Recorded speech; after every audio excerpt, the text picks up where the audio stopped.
পাঁপড় ভাজা বাজার থেকে অনেক কিনে খেয়েছেন। কোথায় কিভাবে তৈরি করা হয় আজকের এই ভিডিওতে দেখুন।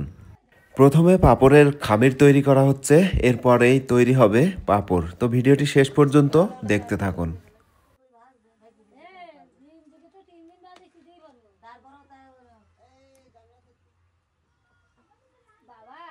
এটা হচ্ছে পাঁপড় তৈরির প্রথম ধাপ। এরপরে এইগুলাকে রোদ্রে শুকানো হয়, আর রোদ্রে শুকানোর পরে তেলে ভাজলেই কিন্তু সেই মচমচে পাঁপড় তৈরি হয়।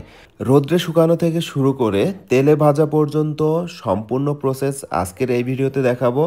ভিডিওটি না টেনে শেষ পর্যন্ত দেখতে থাকুন।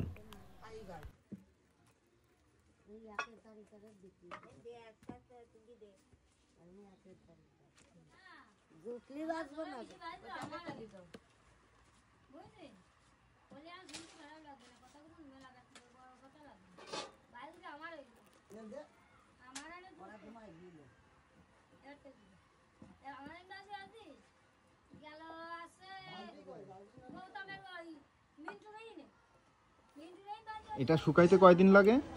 এ রোদ হলে 2 ঘন্টা 3 ঘন্টা 2-3 ঘন্টা শুকায় যায়। রোদ হলে 2-3 ঘন্টার মধ্যে তুলে ফেলে। রোদিতে তুলি এখন ভাজলেই ফলবে।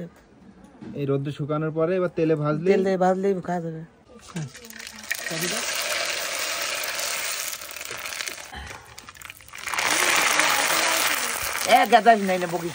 আমরা বাজারে যে পাঁপড় খাই সেই পাঁপড়, তাই তো? ঠিক আছে, আমার মোবাইলে দেলকুচ পাপড়। এটা ওটা হলো নোনার, এটা হলো দেলকুচ পাপড় পাই, এটা হলো মনকুচি পাই। খুলনার বাজারে সব এলা মনকুচি পায়, ঢাকাও মনকুচি পায়। একটুখানি পাঁপড় কত বড় হয়ে গেল না? আরো বড় হবে, তেল থাকলে আরো বড় হবে, বড় কড়াইতে দিলে আরো বড় হবে। বড় কড়াই লাগবে আর বড় লাগবে। যারা ভাইজি বেছে তাই গেলে মনে করেন বড় জিনিসটা লাগে। এই পাঁপড় তো আপনারা বাড়িই তৈরি করতেছেন না? আপনারা প্রতিদিন কত কেজি ময়দার এইগুলো পাঁপড় তৈরি করেন? প্রতিদিন আপনারা 50 কেজি করে ওঠে।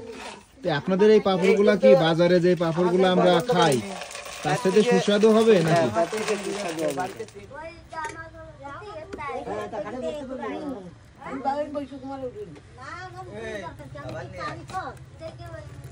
এই সাবান দেখো চালের ঘরে বাবা।